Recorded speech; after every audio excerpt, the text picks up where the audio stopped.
दोस्तों, आपने इंटरनेट पर ऐसी बहुत सी कहानियां देखी और सुनी होगी जिसमें कर्स्ड यानी शापित चीजों का दावा किया जाता है, जैसे कोई डॉल, किताब, कोई घर या फिर कोई इलाका। और आपने ये भी सुना होगा कि दुनिया में कुछ शापित फिल्में भी है। ऐसी ही एक फिल्म के बारे में दावा किया जाता है जो 1970 में बनाई गई थी।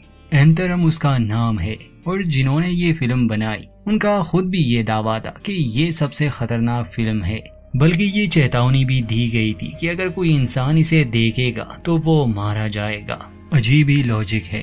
पहले तो इसके रिलीज पर पाबंदी लगा दी गई और फिर 1980 के आसपास इसे एक थिएटर में रिलीज किया गया। और अजीब बात ये हुई कि उस थिएटर में आग लग गई जिसमें काफी लोग मारे गए। वैसे ये सच में हुआ था, लोग मरे थे, शायद जानबूझकर आग लगाई गई हो। फिर इसके बाद भी काफी लोग मारे गए जो इस फिल्म को देखते। अजीब अजीब सी कहानियां बनने लगी कि शायद ये खुद शैतान ने बनाई है। आपको YouTube पर इसकी काफी जानकारी मिल जाएगी। फिर इस फिल्म को बैन कर दिया गया और साल 2018 में एंथरम फिल्म को रिलीज कर दिया गया। इस वीडियो में हम सिर्फ फिल्म की कहानी एक्सप्लेन करेंगे। हमारे चैनल को सब्सक्राइब करना ना भूलें। कहानी की शुरुआत होती है तो हमें डॉक्यूमेंट्री के कुछ क्लिप्स दिखाए जाते हैं जिससे हमें ये जानकारी मिलती है कि ये फिल्म कितनी खतरनाक मानी जाती है और कितने लोगों की मौत हुई और कैसे। इसके बाद मेन कहानी की शुरुआत होती है। 1970 का समय है।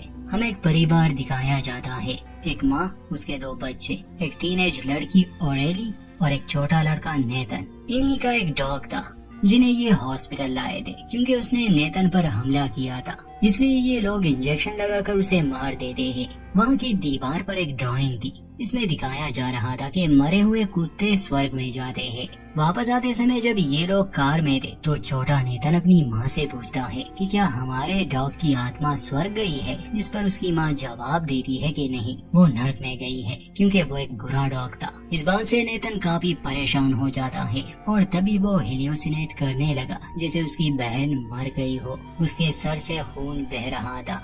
रात को नेतन डरावने सपने देखता है जिसमें एक फिगर जो असल में शैतान को दर्शाता है, बकरी का सर और इंसान का तन, वो नेतन से ज्यादती कर रहा था। वो चिल्ला रहा था, इसलिए उसकी बहन उसे जगाती है।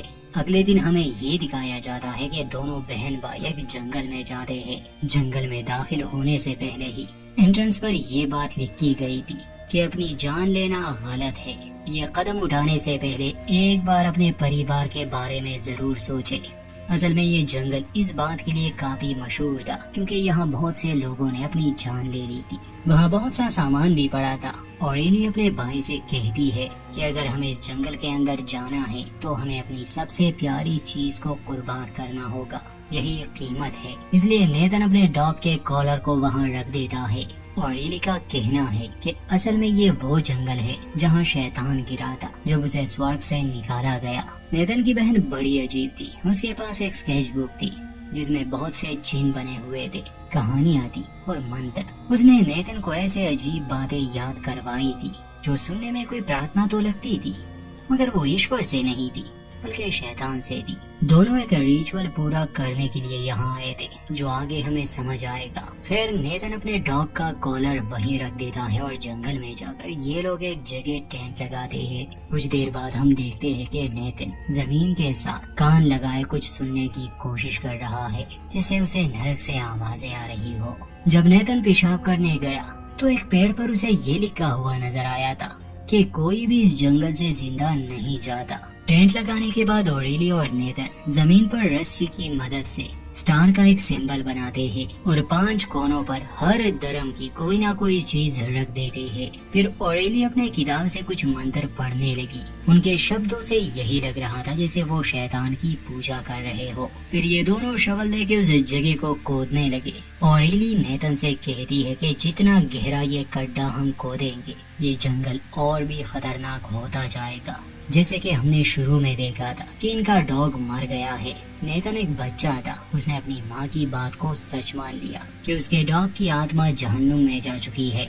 अब ये लोग इस डरावने जंगल में आए हैं। इनका मानना है कि यहाँ पर जहन्नुम का दरवाजा है और ये अपने डॉग की आत्मा को हेल से निकाल लेंगे और वो स्वर्ग चला जाएगा। फिर ये सारी ख्याली कहानी सिर्फ नेथन के दिमाग में थी। ऑरेली की कहानी कुछ और ही है जो बाद में समझ आएगी। कुछ हद तक जब ये उस गड्ढे को खोद लेते हैं तो एक बार फिर से नेथन जमीन के साथ कान लगाकर कुछ सुनने लगा और ऑरेली को एक गिलहरी नजर आती है। वो अपने भाई को सावधान करती है कि ये एक डीमन है। नेथन कहता है कि ये तो एक गिलहरी है, तो ऑरेली बताती है कि नहीं, इसने अपना रूप बदला है और हमें यहाँ से भागना होगा।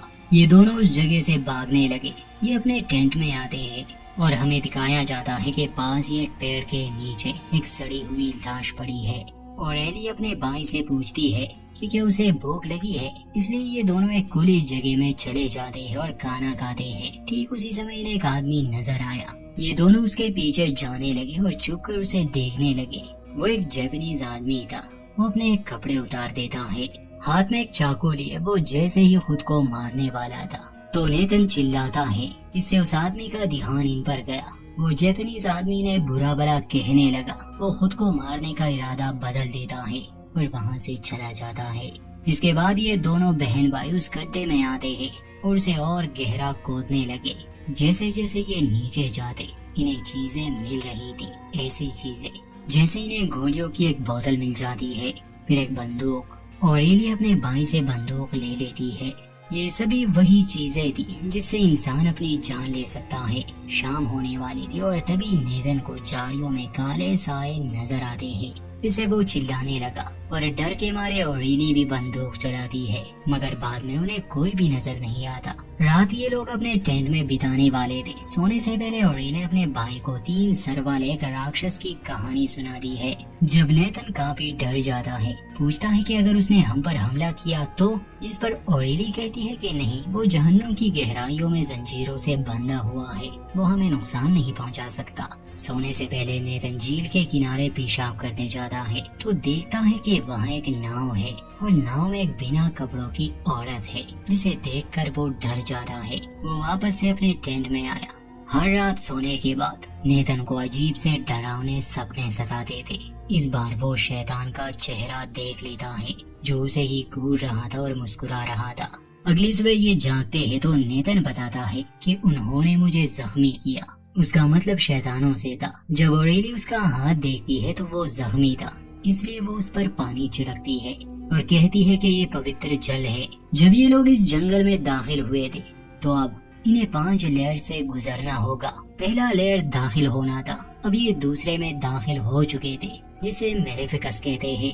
हर दिन ये उस गड्ढे को खोदने में लगे थे। ऐसे करके अंत में ये नर्क का दरवाजा खोल देंगे और इनका मकसद पूरा हो जाएगा। फिर ऑरेली कहती है कि चलो मैक्सिनी के अपने डॉग को ढूंढे। ये दोनों उसे जंगल में ढूंढने लगे, उसे आवाजें देते हैं। सिर्फ नेथन को जंगल में मौजूद डीमंस की परछाई नजर आती थी। एक नदी के किनारे ऑरेली चुपके से मैक्सिन का कॉलर रख देती है, जिससे हम जान पाते हैं कि असल में उसे इन बातों पर विश्वास नहीं, और जो किताब उसके पास है वो भी उसने खुद ही लिखी है। शायद वो इस तरह की बातों से ऑब्सेस्ड है। वो नेथन को आवाज देती है कि आओ जरा ये देखो। जब नेथन डॉग के कॉलर को वहाँ पड़ा देखता है तो कहता है कि हम तीसरे लेयर में दाखिल हो चुके हैं। जब ये लोग इस जंगल को और एक्सप्लोर करते हैं तो एक ऐसी जगह पहुँच गए ये जहाँ पर पुरानी गाड़ियाँ और घर थे। वहाँ पर 2 इंसान थे। सामने मैदान में ही लोहे का एक बड़ा स्टैच्यू था जो अंदर से खोखला होता है। उसके नीचे ये दोनों आग लगा रहे थे। नेथन और ऑरेली चुप जाते हैं और उन्हें अंदाजा हो जाता है कि ये लोग जो शायद इंसान नहीं है, ये यहाँ कैद लोगों को दर्दनाक सजा दे रहे हैं। मतलब उन्हें जिंदा पकाकर टेबल पर मरे हुए कुत्ते भी पड़े थे। ये भयानक नजारा देखकर दोनों वहाँ से भागने लगे, मगर इन्हें देख लिया जाता है।